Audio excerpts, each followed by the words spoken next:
Hello guys, आज चाहिँ हामी गइरहेको छ स्कुटी मोडिफिकेसनको लागि। यसमा चाहिँ हामी के मोडिफिकेसन गर्छौँ भनेर लास्ट भिडियोमा देखाउँछु। अनि so this is my place, एकदम शान्त वातावरणको साथमा छ। अनि यो चाहिँ हल्का अफरोड, यो ड्राइभ रोड भए पनि मजा चाहिँ बेग्लै आउँछ। अनि सो हामी त्यसमा के गर्ने भनेर भिडियो जानको लागि चाहिँ भिडियोको अन्तिमसम्म हेर्नु होला। अनि सो आज चाहिँ स्कुटी फुल्ली चेन्ज हुनेछ, अगाडिदेखि ल्याएर पछाडिसम्म सबै कुरा फेरिरहेको छु। फेरिरहेको भने नयाँ कुरा अट्याच गरिरहेको छु। अनि त्यो म चाहिँ हजुरलाई फर्स्ट अफ अल यो अहिलेको लुक देखाउँछु मेरो स्कुटीको। ओके, अनि सो यो चाहिँ मेरो अहिले स्कुटीको लुक। अहिले चाहिँ सिम्पल छ यो।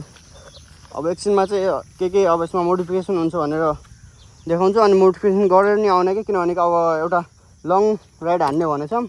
लङ राइड भन्नाले धेरै टाढा त होइन, अब हाम्रो यो रारातिर हुन्छ या त उता खप्तरतिर जता भयो भने एक ठाउँमा जाने भनेछौँ। अब त्यही साउनको पहिलो हप्ता, त्यही भएर अनि हल्का फुल्का मोडिफिकेसन गर्ने। अनि यो पछाडि हल्का टप बक्स राख्ने। अनि अहिले चाहिँ ऱ्याक मात्र राखिन्छ होला, अनि अरू कामहरू नि भइरहेछ, बिस्तारै भइहाल्छ। अनि त्यही भएर अब चाहिँ निस्किने। अनि म चाहिँ अहिले फर्स्ट अफ अल अहिले साथीको घर गइरहेको, किनभने कुलाइन लगेर जाने, दुईजना जाने अनि त्यो पछि गर्ने। अनि अहिले चाहिँ बालेन सरकार, हाम्रो बालेन दाइले के नयाँ नियम ल्याउनु भएको छ, त्यसको मापदण्ड बाहिर नगइकन जे मिल्छ त्यो सब गर्नुपर्ने छ। अनि हेरौँ अब। अनि त्यो चाहिँ यो बर्खा नि सुरु भइसक्यो, पानी यस्तो जम्न लागिसक्यो हाम्रो घरको बाटोतिर। अनि त्यही भएर अब हल्का रिस्की त हुन्छ राइड, किनभने कि अब यो मनसुन सिजनमा हल्का राइड, लङ राइड गर्न हल्का डर नै हुन्छ। किनभने कि बढी त होइन, हाम्रो यहाँदेखि 150-200 किलोमिटर पर छ राराताल। अनि त्यस्तै एक्ज्याक्ट चाहिँ थाहा भएन। अनि जे भयो नि 100-150 राउन्डमा हाम्रो खप्तर नि पर्छ होला। अब चाहिँ सिधै साथी बच्चैदेखि सँगै परेको के, त्यही भएर पहिला उसँग मिटअप गर्ने। अनि त्यसपछि त्यहीँबाट हामी जाने राइडमा।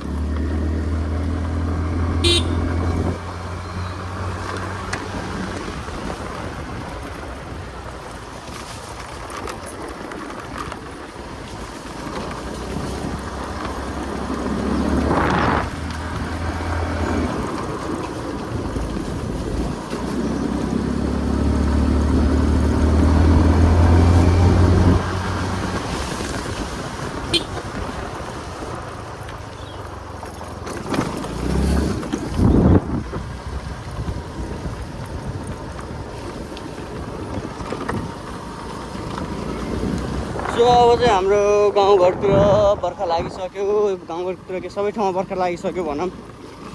अस्तिसम्म खडेरी थियो, अनि आज हिजोबाट चाहिँ हल्का यो पानी परेर पुरै सुरु भइसक्यो क्या।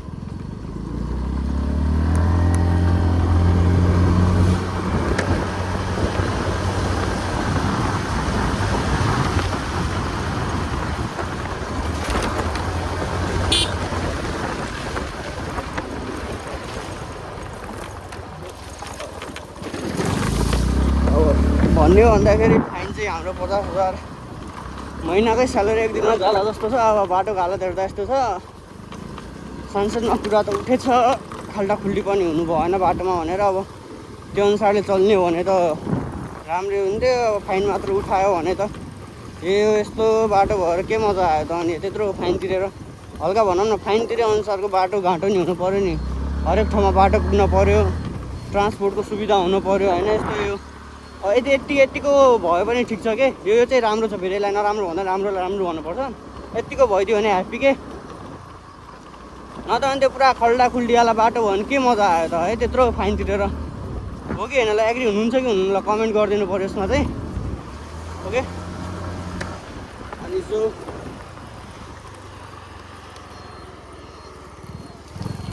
यो चाहिँ साथीको घर जाने बाटो। त्यति खास चाहिँ गतिलो चाहिँ छैन, यो यस्तो हिलो बाटो छ क्या। फेरि यो भनेको हाम्रो यो सिटी एरियातिरकै हो क्या।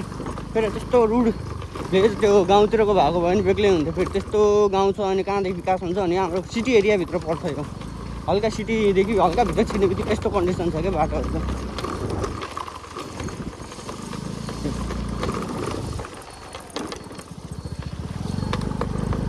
यो चाहिँ साथीको घर।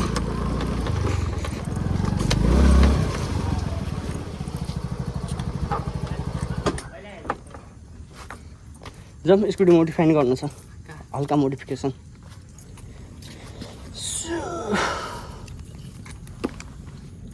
पछि च्याट्ट भएर जाने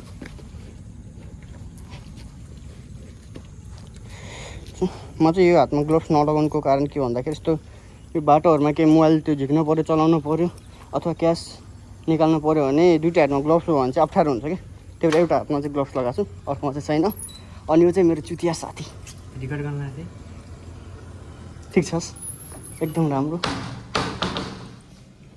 आन्टी आन्टी कता हुनुहुन्छ एक्लै हो एक्लै हो ए यस्तो घरमा बसेर पनि गाईजी आफूले आफूलाई गरिब देखाउँछ गरिब भन्छ योसँग पैसा हुँदैन गोजीमा एक पनि यी यस्तो हाल्छ फेरि आफूले आफूलाई गरिब भन्छ है यिनी भित्र यो गरिबको कोठा यस्तो हुन्छ हेर त मलाई पनि यस्तै गरिब बन्न मन छ हो गाइज यतिको गरिब भएपछि हुन्छ यतिको गरिब भएपछि म पनि खुसी हुन्थेँ कि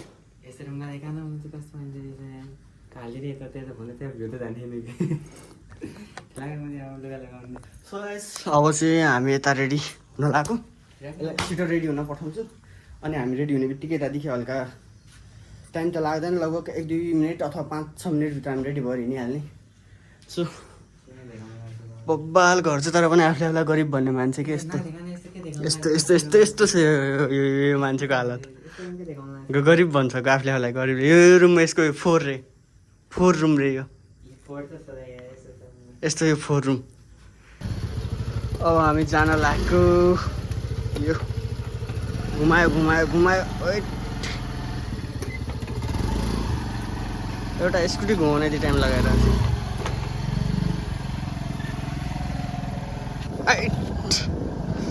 यो गरिब मान्छेको घर है फेरि एउटा मात्र होइन नि यताको नि यसकै हो यो दुइटा घर गरिब मान्छेको यो बारी यसकै हो यो फलफुलको बारी गरिब मान्छे फेरि यसमा पैसा आउँदैन कहिले पनि यस्तो गरिब भगवान् सबैलाई बनाओस् क्या होइन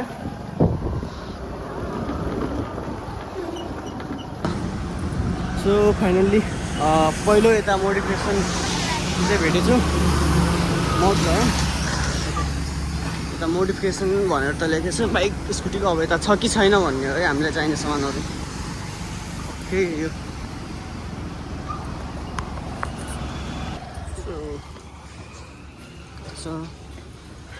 सुन्नु न हामीसँग यो स्कुटीको टप ऱ्याक छ होला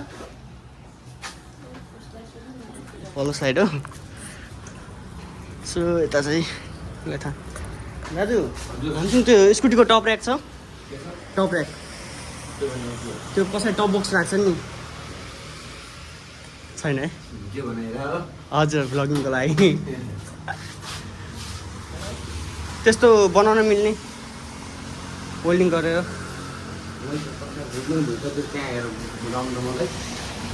यो भनेको हजुरको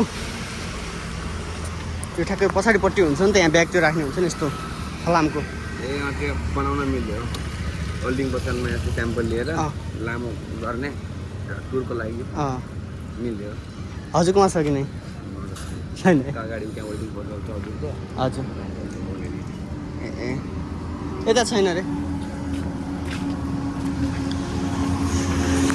हामी चाहिँ अर्को ठाउँतिर लाग्यौँ अगाडिपट्टि होल्डिङ गर्ने छ अरे हामीलाई त्यस्तो हाइली कस्टवाला चाहिएको होइन जो सिम्पल के सस्तोमा मस्त खालको के त्यो आफै यता होल्डिङ गरेर बनाउने यता होल्डिङ पसलमा भन्नुपर्छ अब यही हो लेखेर राख्नु त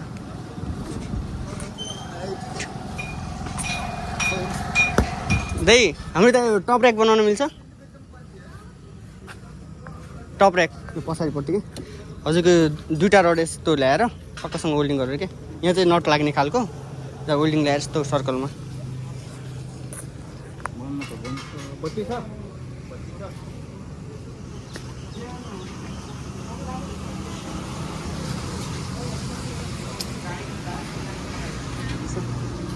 हजुर यस्तो खाली यिनीहरू हालेर बनाउँदा नि हुन्छ नत्र यो हो त होइन यसले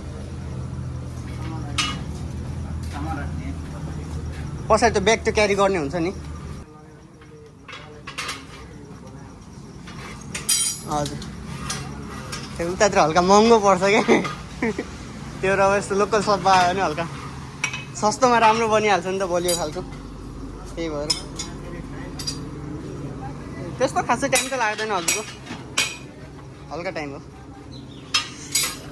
फाइनली यता चाहिँ बन्छ अब जे भयो नि एकदम राम्रो खालको यस्तो यो ब्लेडहरू युज गरेर बनाउनु पर्छ यस्तो खालको स्टिल बलियो खालको हुने गरी के भयो यता भएन ल अब यता नि भएन फर्स्ट अफ अल अगाडि गएर हेर त्यहाँ एउटा ग्यारेज छ अरे अनि त्यहाँ भयो भने ठिक छ नभयो भने चाहिँ आउनु भनेछ सो नभयो भने त हामी जसरी यो दाइलाई फकाइफुकी गरेर भयो भने बनाउनु पर्छ भयो भने सिधै त्यहाँ अगाडि छ अरे ग्यारेज ल एउटा यता रहेछ फेरि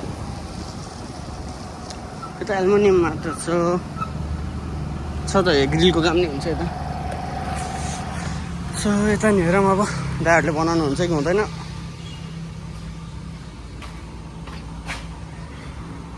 यस्तो ठाउँमा आइरिने रटा बनाउँदाखेरि हल्का सस्तो पर्छ कि त्यस्तो किनेको भन्दा आफैले बनायो भने एकदम सस्तो रेटमा बनिहाल्छ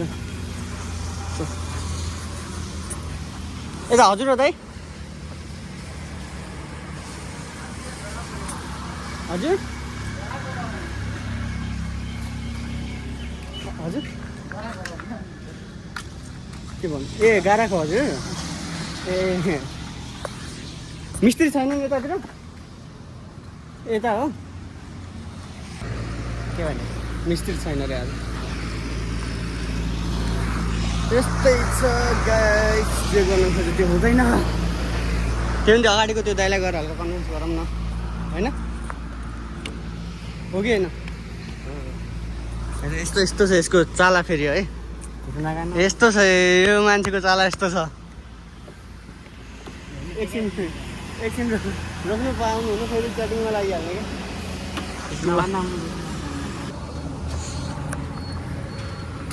ल भाइ अब चाहिँ हाम्रो यतै काम सुरु भयो खोल्नु पर्छ खोलेर अनि भित्र राख्नुपर्छ खै सो